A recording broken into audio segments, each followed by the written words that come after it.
Hello, hockey fans, and welcome to Marty's Illegal Stick, a hockey podcast right here on the Studio 25 Podcast Network. I'm your host, Scott Kinville, and, it's not a lot of hockey going on, but there's still stuff going on that we got to talk about, and that's what we're here to discuss. So, before we get going, of course, I want to bring in my co-hosts, because without them, this show is not possible.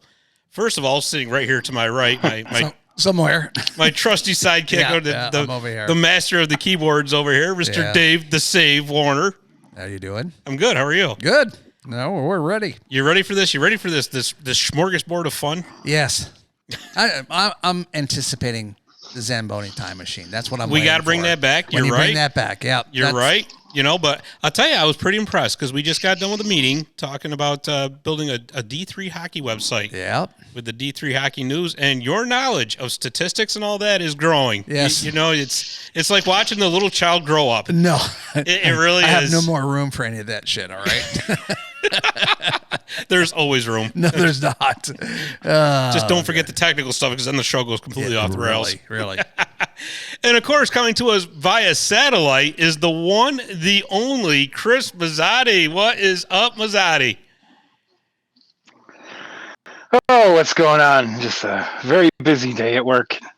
Barely made it here on time. So I just said, you know what? I'm laying down. I'm just relaxing. We'll talk some hockey. You look like you just dove right in, brother. But we were talking about star crunches earlier, and it's, you know what? You have a star crunch, the day gets better. That's it. I don't care what anybody says. Well, yeah, it does, and it also keeps me from slipping into a diabetic coma, so that's great. Well, you know what? Yeah, we don't need that. No, that'd definitely be a podcast first, probably, but we don't need that on this show for sure. Yeah, really. But speaking of star crunches and maybe needing a little boost, let's talk about those Stanley Cup Finals. The Florida Panthers are up 2-0 after two dominating performances down there in Sunrise. The series goes back to Edmonton, which will be tomorrow. We're recording on Wednesday, so Thursday. Really, the Oilers played all right in Game 1, not so good in Game 2, and they've came away with losses in both games. So, Chris, what are you seeing down there? I'm seeing the same thing I see every year in the final, or as the playoffs get deeper. It's just throw the rules out the window. Let the guys do what they want. Manhandle whoever they want. Knee whoever they want. Whatever, and it's like everything's reduced. It doesn't make any sense to me. When the chips are on the line, they throw the rules out instead of making the rules stricter. You would think they would be stricter, because so much is on the line, but no. And you're seeing the effects of it. Florida is allowed to manhandle teams. They're not getting penalties. And then the other team like Edmonton, they don't have as much size. They're going to get beat. They might get swept. I would have to disagree with this. Just Florida doing the manhandling. Watching Game 2, there was a stick to the cash and prizes there. And then there was, of course, the controversial elbow to Alexander Barkov from Leon Draisaitl. So it's definitely become a very chippy series for sure. But I tell you, Edmonton can't get caught up in the whole, it's the referee's fault. It's all, they got to get going. Who'd have thought that Edmonton power play would have just gone stone cold like this, Who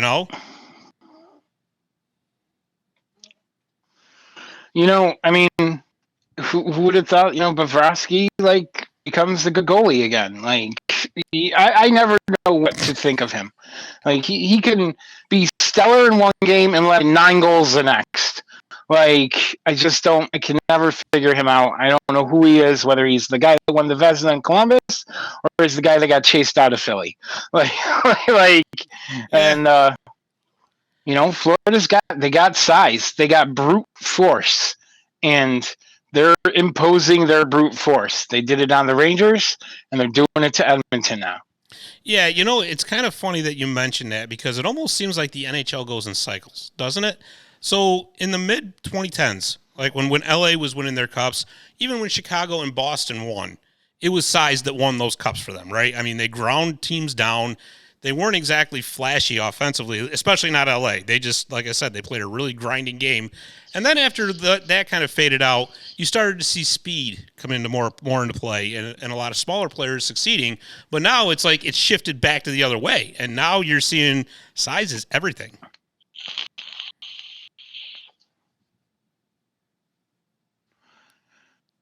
It's weird because, like, I don't think the size helps you very much during the regular season.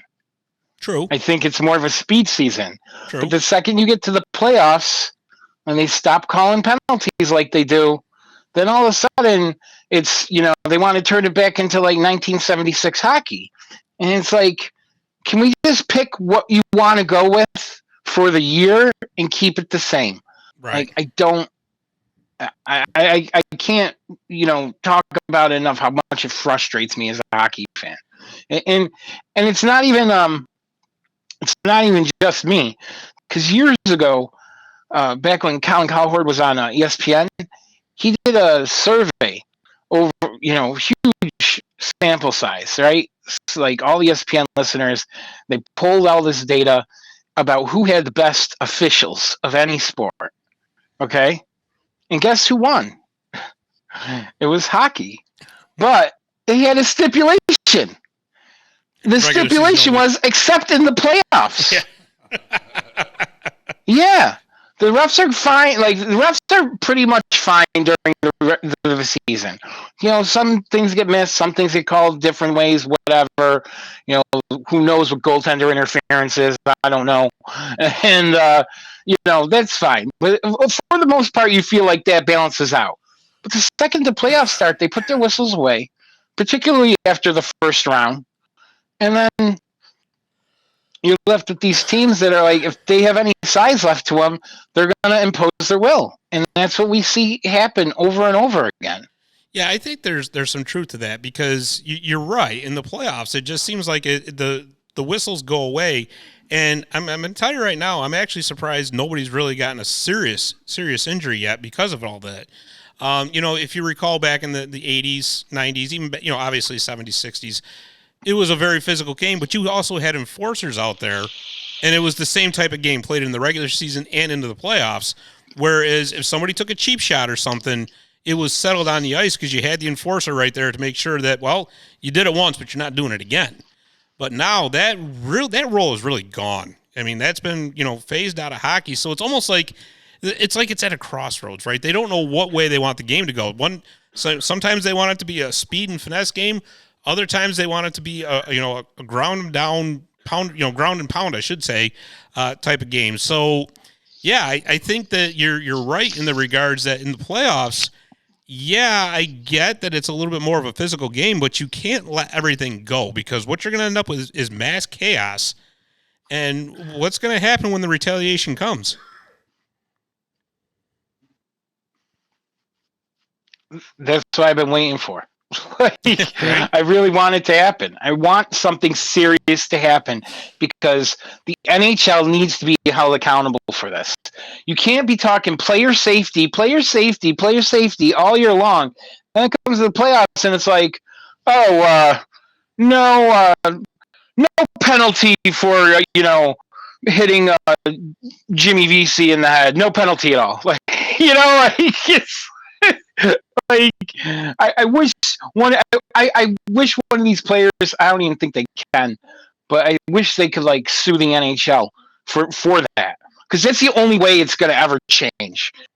Either somebody gets seriously hurt to the point that their career is over, or something litigious. That's the only thing that's going to make the NHL change this, because this is what Bettman wants. There has to be some type of protocol thing that goes out for this, because there's no way that all these refs over all these series just coincidentally stop calling things. Like, it can't just be they all don't want to affect the game. Like, I don't buy that. I buy that it's coming down from the top. It's the playoffs now, let the boys play more. Like, it doesn't make any sense to me. If anything, It should be, let's tighten it up because this is the Stanley Cup and it's your name on it forever. And we should really do our best to make sure that the best team actually gets on it and not the best cheap shotting team, Florida Panthers. You know, like that's the way I see it. I mean, you might call me sour grapes because they just took out the Rangers, but that's exactly what happened during that series. I'm going to tell you, like, though, they just I will got tell manhandled. you that they Florida got totally manhandled. Florida is not the only one that's dealing out some, shady hits and all that, though. They're getting the most noticeable, but they're certainly not the ones where they're the only ones that are throwing elbows, for sure. And the commentators don't help either. Like during the Florida Rangers series, I can't remember which hit it was, but it's like Florida guy, it's clear like headshot, and Sean McDonough's like, oh, he got the chest. It's like, no, he didn't. What are you looking at? Like, come on, like don't show us, one thing and tell us another. Like, it's ridiculous. It's ridiculous. It frustrates so many people. And I swear this is why hockey loses fans. It's because it's just like people constantly are getting frustrated. I know people that are like, I don't even bother watching hockey anymore, or like, I watch the regular season, playoffs are a joke, and all this stuff because they are. It's a joke. It's a complete joke to me. Like, the team that wins isn't the best team in the league. It's the team that took advantage of the refs the best. Like, took advantage of the refs not calling things the best. That's who wins. Yeah, but like I said, teams cannot get caught up in the referees. That's almost a guaranteed way to lose. Because as soon as you got in your heads that the refs are against us, the refs this, the refs that, you're done. You are absolutely done. You gotta overcome it. You can't let that creep into your head like that. Forget it. And Edmonton cannot do that because, listen, I know that, Edmonton's flipping out about Florida and that's, whatever. But Edmonton's the one that's not scoring on their power play chances. Edmonton's the one that only put, 20 shots on goal in game 2? So, you know what? Yeah, you can scream about the referees all you want, but the referees are not the ones that are putting the puck in the net. It's the Edmonton Oilers that have to. You're right. And it's also the Edmonton Oilers that need to stop the puck from going in their net. Well, so the carriage turned into a pumpkin, I think, with Stuart Skinner a little bit, but yeah, I mean, he played great during that Dallas series. He did. He was lights out. He really made me eat my words. Like, I was like, Stuart Skinner's not going to get done, and I don't know if he heard me and he had something to prove to me or what, but he definitely turned into a better goalie. He was really focused. He was on top of his game. I watch a lot of Ranger games, obviously, and Steve Valiquette and Lundqvist are usually the intermission guys, and you get all these goalie tips about like what a goalie looks like when they're playing at their best, and it's their shoulders are square, their head is over their body, over their knee. You know what I mean? Like, and he was doing that during the Dallas game. The other night, he went down like to stop a puck. I think it went right through his legs or something, and it was like, what was that like? He didn't even go down right. Like, he didn't butterfly. He just went he just kneeled down, and I was just like, I don't think that's how you're supposed to do that, buddy. Like this isn't 1972 goaltending. Like, and. You know what I mean? You know what I'm talking about? The play, he went down straight. Right. Instead of putting his legs out, they went straight down. And the puck went right through his legs. It's like, you put your pads down, there's no way that was going through. I don't know what he was thinking. So I think the biggest difference here between the Dallas and the Florida series, and like I said, don't get me wrong, taking absolutely nothing away. Edmonton played fantastic in that series. I certainly underestimated them in that series, and I'll be the first one to admit it. But the one thing that Florida is doing so far that Dallas simply did not is go to the net. If you watch that, if you replay, watch that Dallas Oilers series again a little bit, Dallas was putting a ton of shots on goal, but they were all from the perimeter. They weren't doing anything in front of that net, making Skinner a little bit uncomfortable, right? Whereas that's Florida's specialty, is going to the front of the net, basically playing ugly hockey within in that slot area. And a lot of times that can really get to a goaltender because it keeps them off balance. And I think that's exactly what you're seeing happening here with Stuart Skinner. Right. Well, also during that, give Edmonton credit, they were keeping Dallas to the perimeter. Right. Which they're not really. Florida's penetrating. Florida's getting things off the rush. Like, they got to watch their gap control with these guys. Like, I don't know. I don't know if Edmonton can pull it out. They got to get this next game. That's for sure. They got to get this next one. They go down 3-0. I mean, you're as good as dead. Yeah. I don't see Edmonton battling back from 3-0 down.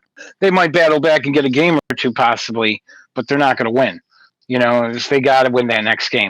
And hey, they always say it's a cliche, but it's true. You're not behind until you lose at home, right? They hold serve, they win the next two games, we got a series. Right. But they got to win these games. They got to win at least the next one. They have to. It's so terrible to get down 3-0. And Florida, I still don't want to give anybody on Florida credit. I mean, their top, Barkov and Kachuk and whatnot are doing great, and Reinhart and Bennett's like, he's just going up anywhere he wants to without repercussion. So they got their two strong lines, and they're doing well. I mean, Barkov's been crazy amazing. What was that goal the other night? It went like top shelf off the corner of the pipe. Yeah. Yep. It was like beautiful shot. Was that Barkov or was it Kachuk? No. Can't remember, but it was stellar. It was like, I saw the replay, and I'm not rooting for Florida really, so I'm like, but I looked at the replay and I'm like, can't say anything about that one. Like, that one was it was a laser of a shot. Like, you're getting things off like that. You got to give Florida some credit. They're a good team. They're doing well. I still think they're getting all the breaks, especially on the officiating end, but they're still a good team. They still got tons of talent. Well, I think that I don't know. It's going to be tough for the Oilers. Really tough. One big positive here is that the league is finally seeing just how good Alexander Barkov is. Because let's face it, he's been pretty much buried down there in Florida, where nobody outside of anybody who's covering the Panthers really knew how good this guy was. But I'll tell you, if you're Edmonton, Game 3, you have got to come out throwing everything but the kitchen sink, and then that even that too, at the Florida Panthers. You cannot sit back in Game 3 if you're Edmonton. I would not be surprised, Chris, if you saw McDavid and Draisaitl play like 14 minutes of the first period in that game, because they're going to have to play desperate now. They've got to play desperate. I think that's a mistake, but I don't disagree with you. I think it's a mistake to over deploy them, just because it's like. And I'm not saying not, double shift them when you can, or here and there, or, they just came off the ice. Now there's a power play. Give them they got a TV timeout. Get them back out there. Of course, get them back out there. But 14 minutes in the first would be very excessive. Well, I was exaggerating a little bit there, but my point is. Yeah, but I mean, even if they played like 11 minutes or something, like still a lot of time from the first period. Like, I mean, that's obviously sarcasm, but what I'm saying is, having watched. But I could see them doing that. I could see them doing that. They are against the wall for sure, and they have to come out hard. If they don't, they're done. They lose Game 3, they are done. Like, there's no amount of miracles. They're kind of winning 4 straight against Florida. Yeah. I don't know if any teams won 4 straight against Florida. I don't know if Florida had 4 losses in a row this season. Right. So it's just the likelihood of it happening is way infinitesimal. You may as well play the lottery. Yeah. Like it's, and I think a story that's gone under the radar that I don't really think too many people are talking about is how good the Edmonton coach has been for them. Yeah. Since he came in, they weren't in a playoff position. No, they were 10 points out, actually. Yeah, when he took the reins, they were way out. The playoffs were like a dream. if they were going to hit the playoffs. And then he took them, turned them around, and they did great. I think they won like 17 in a row at one point, something like that. But but now, you got to win a couple here in a row. Have to. Right. Have to. Well, and if they don't, Yeah, that's just it. But I will say that having watched 3 years in a row of LA versus Edmonton in the playoffs, first round, which Edmonton won all 3 times. Hey, good for them. They won it fair and square. But I will say that every time Edmonton got in trouble in those series, it was Connor McDavid, Leon Draisaitl just out there constantly. And I mean constantly. So I think that, honestly, I just think that's what Edmonton's going to do. Now, one last question about this series. If Stuart Skinner starts getting into trouble early, how long is his leash?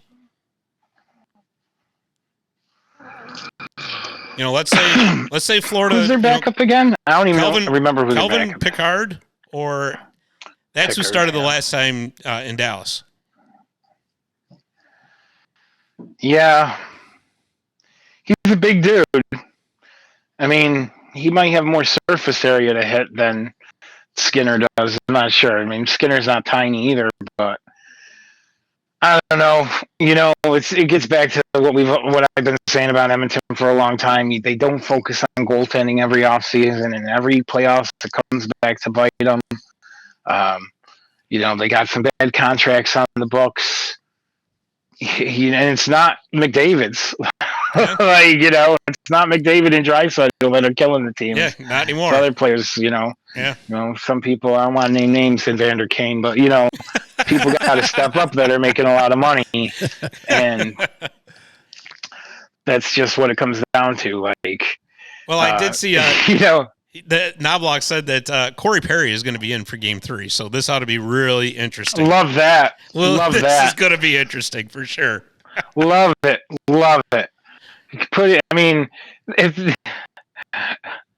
I don't know if there's a more hated guy in hockey than Corey Perry. And even the the teams he's bet on, those fans hate him. I know.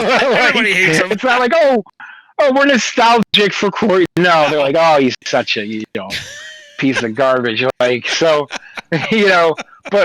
hey, that's the type of guy you need right now. That's the type of guy Edmonton needs. They need somebody that's going to get in there, get dirty, not be afraid to get dirty. I mean, Corey Perry's not afraid of doing anything. I wouldn't be surprised if he took a stick to somebody's head. So, I mean, really, would it shock you at all if he just swung his stick at somebody's head? No, not it's not like all. He's not done it before.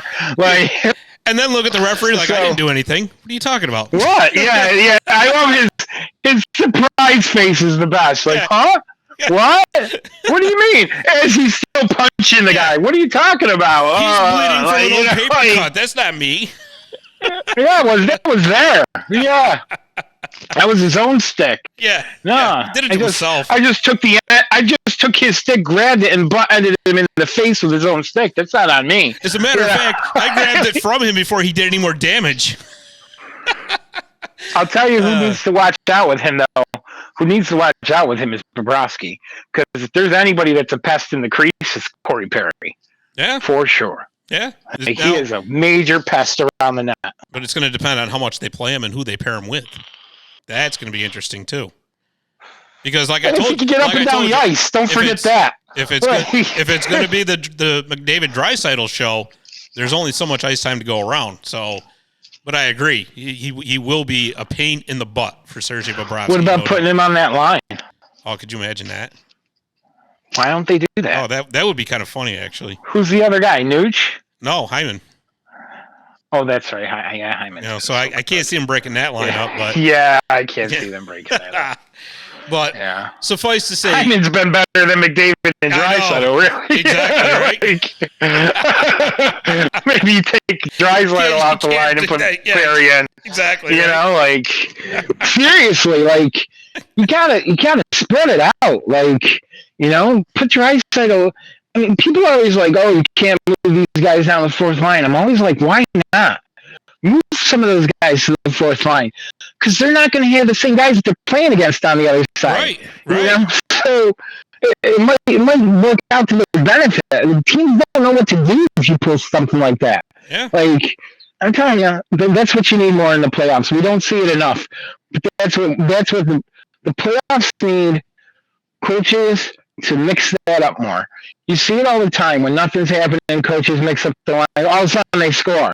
And it's like, yeah, because that guy, was getting covered by the same guy all night. Now he's getting covered by the fourth liner who can't keep up with him. Like, it happens all the time. But I feel like coaches, wait too long sometimes to start messing it up, except for Gerard Gallant, who does it like every single shift. Right. So, there's got to be some happy medium there. Like, at least give guys a few shifts to try to get, acquainted with one another. But, yeah, I think it's bad news for the Edmonton Whalers. Yeah, definitely. Although, here's my question to you. Let's hypothetically say Florida wins. What is the status of McDavid and Draisaitl in Edmonton? I think if Florida wins, I think they each have 1 year left after this, I believe. Now, I personally don't see them, either one of them, playing the rest of their entire careers in Edmonton. I really don't. I think that they're going to look for opportunities elsewhere. We know the Oilers are going to wind up on the Rangers because that's what happens. But I'm saying, they still got a lot of prime years left before that. So, but the next contract, do you think the next contract is going to be Edmonton for both those guys? I think so, because if they get to unrestricted free agency, they're going to get a 7-year contract. Edmonton would give them an 8, but I think both of them actually would really want to explore to see what else is out there for them. Not just money-wise, but maybe a change of scenery, especially if this series goes south and next year doesn't go well. Let's say Edmonton doesn't make any drastic changes to improve defensively, and the same darn thing happens over and over and over again, right? They might be thinking to themselves, you know what, maybe there's another way somewhere. Perhaps there's, one way or another. I think that's how it goes. Maybe one of them signs another contract in Edmonton and then finishes up after that contract somewhere else. But I think it would be more likely Draisaitl, because he'll get a bigger contract somewhere else for sure. Because obviously McDavid's going to command top dollar. He'll probably get like $20 million a season. With the cap going up the way, yes, with the way the cap's going up the way it is, McKinnon's at what, 16.5? Is he? I thought he was at 12. No, that's what McDavid's at right now. So darn well that with the cap going up like it is, somebody is going to open up the checkbook for Connor McDavid, which isn't going to leave a lot of room for Leon Draisaitl, but he can go somewhere else, make some more money than he is right now, and not have, especially if he goes to a tax-free state, he's going to make even more money. So yeah, that's what I was going to mention, why they want out of Edmonton, because we all ridiculous know taxes. Yeah, we all know the cap circumvention for taxes. Yep. So I think there's a lot to that too. Big loophole. The NHL needs to fix that so badly. Well, it's such an easy fix. It's funny. Such an easy fix. It is, and it's so funny that you mentioned that, because that is actually sort of a part of our next topic, which we are going to talk about when we come back from this commercial break. We'll be right back. Visit My Little Falls and stay connected with the latest news, information, and events in the city and the area. Our mission is to generate interest in the community and connect residents in a more meaningful way by facilitating deeper conversations about how these stories will shape the future of the Mohawk Valley. Join thousands of weekly visitors who stay up to date with feature stories, interviews, videos, our event calendar, and print publication, the Mohawk Valley Express. It's about timely local news for the community, keeping citizens informed about important issues, telling about the people who live and work here, and giving locally owned businesses the opportunity to reach a very targeted audience of locals and tourists alike. It's a whole new form of media-rich content developed specifically for today's mobile lifestyle and listeners. You can download our iOS app in the iTunes Store, listen to our country music streaming radio station, or sign up for a weekly newsletter. Stop by today at mylittlefalls.com. You'll be glad you did.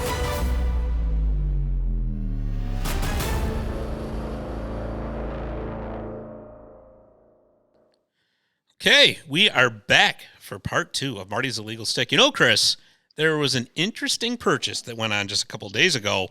The Washington Capitals have purchased the very, very popular website, capfriendly.com. Now, at first, it came as a complete shock. As a matter of fact, I actually thought it was a fake report because I'm like, wait a minute, why would they buy cap friendly other than maybe they want to be Capitals friendly? Haha, I know it's already been used. But now in hearing the reasonings why, I guess that the Capitals basically wanted to buy the services of the people that are running that site to be their cap gurus, more or less. So in doing that, they had to actually shut the site down, which is going to happen after the draft. And from my understanding, Elliot Friedman was reporting that the league is all for it because they can't stand cap friendly.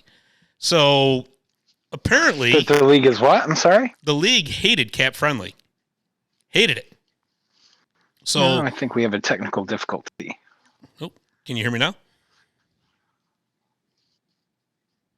His feed is cutting. Oh. We saw a blink. Yeah, okay, well, he'll probably just have to log out and log back in. But, Dave, I'll talk about this with you for a second while we get his technical difficulties figured out. So, yeah, the league actually has pretty much said, great, because we hate cap friendly. And I don't understand that, really. With me, Scotty. Okay, Oh, are you you're there? back. Maybe? I'll just tell him to log out, log back Yeah, in. Chris, I think it's on your end there. So yeah, so I guess the reasoning behind it is the league could not stand the general public being able to see what the different contracts were. There were several different tools on Cap Friendly as well. It was a great website. It is, I mean, you can still check it out. Yeah, you looked at it all the Yep. time, right? I use it all the time. Yeah. They had different calculators on there so that you could figure out like different trade scenarios, and it showed like the LTIR, the infamous LTIR that the Vegas Golden Knights have made basically famous for abusing. And I'm just going to come right out and say I don't care. Anybody who knew you knows were me going knows I've there. been saying that for a long time. You have. I'm glad it's a trend now. Yeah. But anyways, so the Capitals bought this site so that they, like I said, they can basically employ the services of the people that are running it. Apparently, there are like 12 teams, believe it or not, in this day and age in the NHL that do not have their own like cap people. Right. They were depending on that website. Yeah, and now they're scrambling. And the other, they're like, what do we do now? We go hire some people. It's like, who do it. you actually have to spend some money now and Yeah. hire. So, I guess at the end of the day, this was the Washington Capitals kind of going, haha. Yeah, to the rest of the league. Yeah, but unfortunately to the fans too. I know. So, I mean, it's really turned into like a point of contention because, again, I know as a fan, I'm not very happy about it. There is a similar website called puckpedia.com instead of encyclopedia, Puckpedia. Yeah, I get it. Get I get it? it. That's Yeah, it, huh? yeah, what a deal. So There we go. There you go. Yeah, Is he you're back? Was that on my end or your end? Your end. Really? Yeah. Because you're fine My now. speed said okay. We didn't do anything. All right. So we were just that's talking weird. about Cap Friendly being purchased by the Washington Yeah, yeah. Capitals. And Puckpedia. And Puckpedia, yes. Yeah. Say Say that 3 times real fast. Yeah, really. It's like Beetlejuice. You know? Yeah. Careful. Yeah, you're right. Puckpedia. So anyways, so the Capitals purchased Cap Friendly to basically so they could employ the services of the people that are running the site to be their capologists, so to speak. Right. And I guess there were like 12 other teams in the league that don't have their own people for this. They were relying on Cap Friendly. I can't make this up. It was and this was all like a lot. Elliot Friedman reported on a lot of this, and he also said that the league absolutely 120% is in favor of what the Capitals are doing and shutting down the website after the draft because they could not stand that information being made to the general public. So your thoughts on that?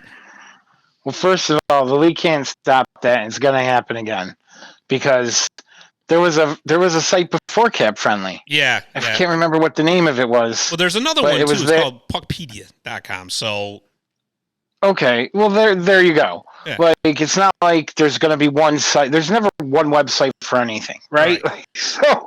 So the league can be ticked off about it. I'm more amazed that there's 12 other teams in the league that don't have cap people. I know. And now that I'm thinking about it, I'm like, I bet you anything the Rangers are one of them. Like, the richest team in the league doesn't have one. They're like, we're just I gonna use guarantee cap you. friendly. I guarantee because that would explain why they gave out such bad contracts. Like, Barkley Goodrow is making $6 million a year. Like, come on, like, so, I think it's good for the Caps. Fine, like that doesn't bother me. Doesn't bother me that the site's gone because, like I said, there's going to be other sites. You already said there's Puckpedia, and there'll be something else. Something else will come up as like, capcontrol.com or whatever it's going to be like, right. and it's always going to be an opportunity. So the league can be in all favor of whatever they want. Like, who cares? Like, it's not going to matter. What does matter is this tax loophole, which does need to get fixed. Simple fix. Figure out whatever the tax rate is, where that team is, and their cap gets increased by that amount. Or lowers. It's that easy. Yeah. It's that easy. So Florida and Vegas and Tampa, they're going to be Nashville, like the base level caps. And then in Nashville, okay. And then Dallas. Everybody in Canada gets a 23% boost or whatever it's going to be. I think that's about what it is for Canadian teams. New York, California, those teams get a boost, So I think that's what it should be. That levels the playing field, I actually think it should be a cap. You don't necessarily get a boost for having a higher tax rate, but they should take into account the states that don't have a state income tax. I totally agree with that. So there should be like a little bit lower by a percentage, whatever the formula percentage works out to be. So let's just say, like the regular cap is 88 million. I'm just throwing a number out there, right? 88 million. So except for the teams that don't have a state income tax, they're down to say 86.5 or whatever it is. The difference is because those players don't pay a state income tax. Because it's a huge advantage when you're especially in free agency and trying to do, that kind of stuff. Right. I hear what you're saying, but I just don't know how they do it by state when you have Canada and they have a higher federal rate. You know what I mean? Like, I feel like that's got to factor in. But I don't know how they do it now with the exchange rate. So how do they factor that in? So, and I guess it's as far as the teams that don't have a state income tax, I guess it's only the games that they play at home that they get paid for, that they don't have to pay a state income tax. So when they're on the road, so say like we'll just say the Tampa Bay Lightning. Well, it's so weird. I know it's crazy, right? So when they play at MSG, right? Those players actually have to pay a state income tax on when they played in New York. No, that makes sense, actually. So, there's it does make sense because if you own a business, right, it's the same way, right? So that's why it's got to be some kind of a formula. You got to, that kind of thing. But and I will say too that with this whole thing with cap friendly, because I guess the reason that the league really hated it the most was because they showed like the LTIR and just how far teams were over. So like Vegas being like double over the limit is like, oh well, this is why, because I saw it on cap friendly, right? So I guess one good thing out of this though is that apparently there has been enough backlash where apparently the league has agreed to start looking into ways to fix this for the playoffs. Obviously nothing imminent, and I don't think you're going to see anything next season. But I'm glad that they're at least recognizing that something's got to be done. And honestly, they won't be able to do anything until the next CBA anyways. But at least... How do you not recognize it? Like, though, it's been the last, 3 or 4 cup winners? Like... Yeah, I think they just kind of put their head in the sand and hope it went away. Yeah, Vegas was not going to allow that to happen. Oh, deadline day? Mark, how's your back? Oh, yeah, we'll see you in 6 weeks. Yeah. Like, here's a complimentary ice pack. We'll see you in a little bit, Yeah, back injury. Very hard to diagnose. We'll just say it's hurting right now and you're out. Like, you're out indefinitely. We'll take that huge chunk off our head, Yeah, we'll load up more All-Stars. Yeah, this is great. Yeah, I only wish Philip Cheadle was making more money because we would have reclaimed a lot money this year. See, that's where the next big contract's going to be. Heedle's going to get like $9 million a year for extension. Yeah, right. Yeah, for his glass head. Yeah, that'll work. It wouldn't be a bad strategy, actually, now that you mention it. See? Because Told you. he's very likely to go out again, and then you'll be guaranteed some savings somewhere, you know? It'll be a real interesting trade deadline. $3.2 million, you know? Yeah.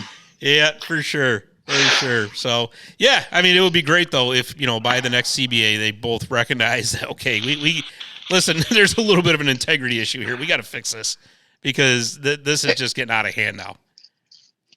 Those are the two things. It's the cap, the circumventing the cap with the LTIR and the tax issue. Those are the two things. It seems like two very easy things to fix for me. First of all, here's how you fix it. The cap counts during the playoffs. That's it. I know. That's it. It's simple. Exactly. Oh, you went on LTIR? Oh, great. Well, now you got to cut somebody from the team because you're over the cap. And by the way, teams have had to do that before. Right, exactly. The Rangers had to give back Michael Grabner. Right, because they got him. Remember that? Yes. So it happens. Guys on the team. Oh, all of a sudden we're over the cap. We got to give him back. He's been playing here for 6 weeks. Yep.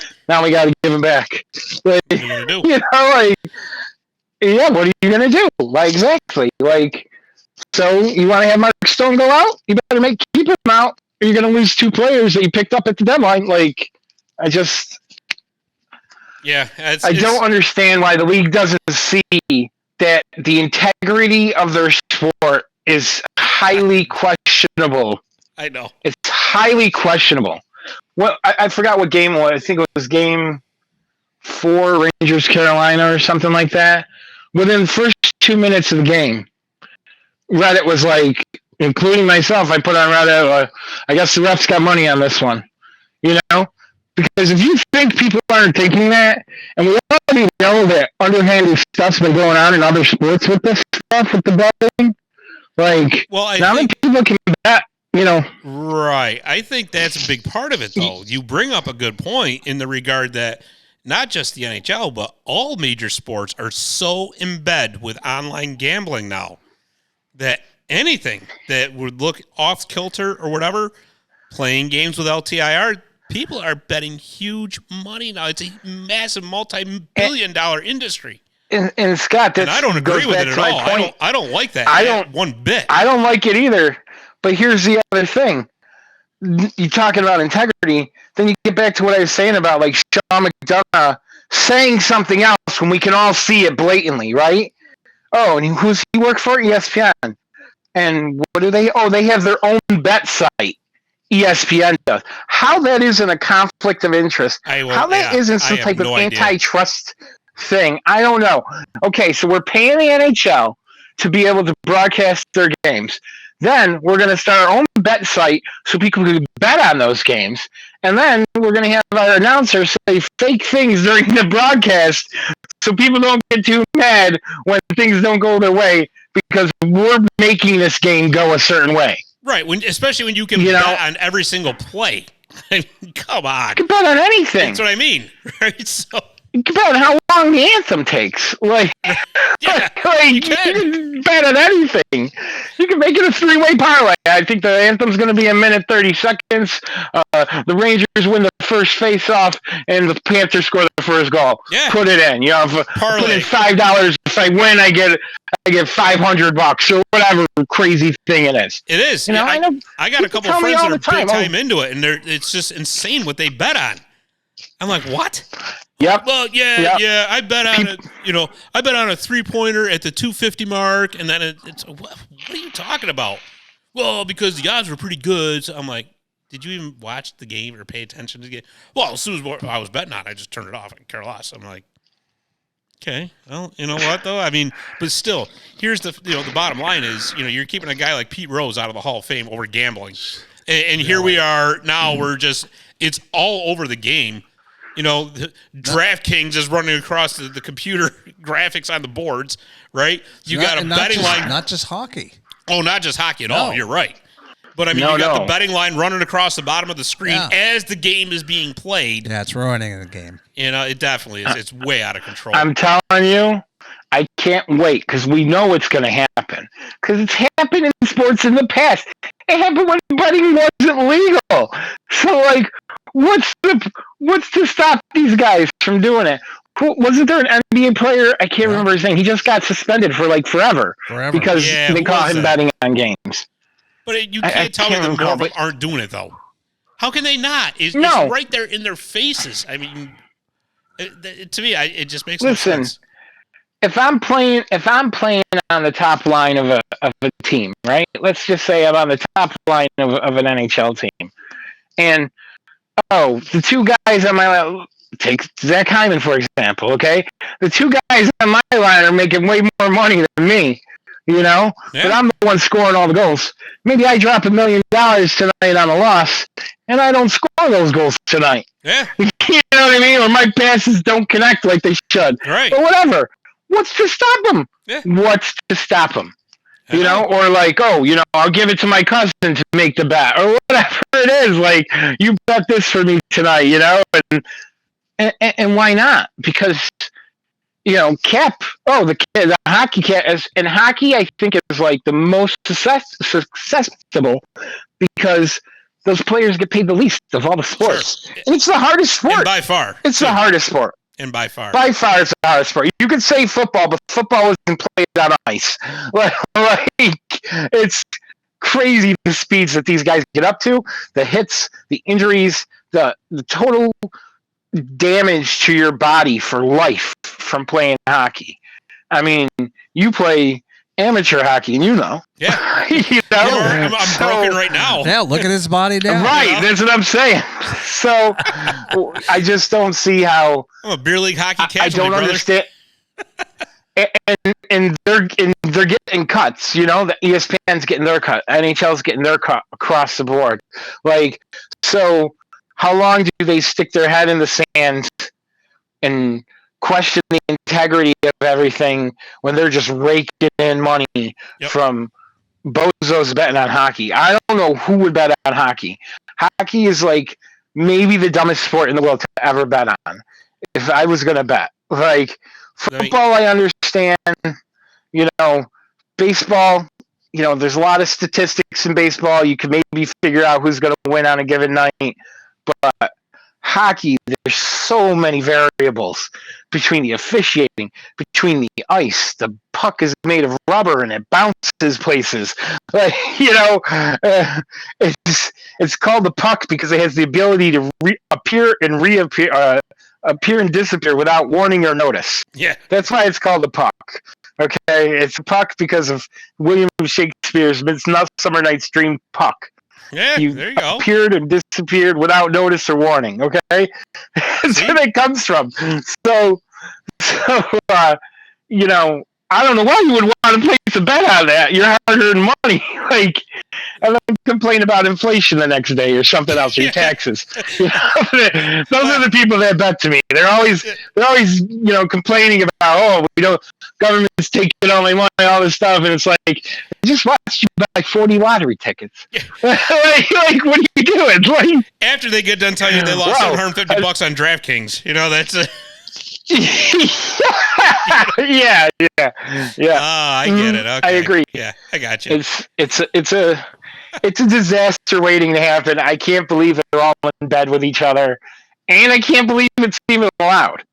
Like, I can't believe ESPN, the company that broadcasts the sports, is allowed to also take bets on the sports. It just seems like such a conflict of interest to me. It is. It's completely out of control now. But unfortunately, there's so much money involved with it, you'll never see it go away. I hate to say it, but it is here to stay. Well, yeah, they spent, the lobbyists spent a lot of money getting it all pushed through the government. So yeah. Oh, well, I guess we'll have to stand out in our yard and yell at everybody. So, all right, well, that'll do it, I guess. So we got Game 3 Thursday night, Game 4 Saturday night. Well, we'll see if we got a Game 5 to talk about when we come back next week. But why are things taking so long, by the way? Because I think they like to let the NBA go first for some reason. I don't know. It's so stupid. The series for Dallas ended what, Sunday? Yeah. And they gave them a week off? Yeah. Like, that's another thing. That's a momentum killer right there. That really is. But yeah, absolutely. And it's like, I don't even know if it benefits either team. You know, like, it really doesn't. Here, have a week off. Really, let the rust build up for a week. When you were in such a rhythm and you had everything going your way, and now all of a sudden, well, you're going to be off for 6 days. Congratulations for winning the series early, by the way. But but anyways, but it wasn't even that early. Right, exactly. But anyways. All right, so like I said, we got some more hockey coming up for you next week, and of course, I'm sure we're going to find something else to dissect and to solve the world's problems with. But I'm already looking into the draft. Yeah, there you go. All right, for Chris Mazzotti, Dave Warner, I'm Scott Kimball. Thanks for watching. We'll see you next week on Marty's Illegal Stick. See ya.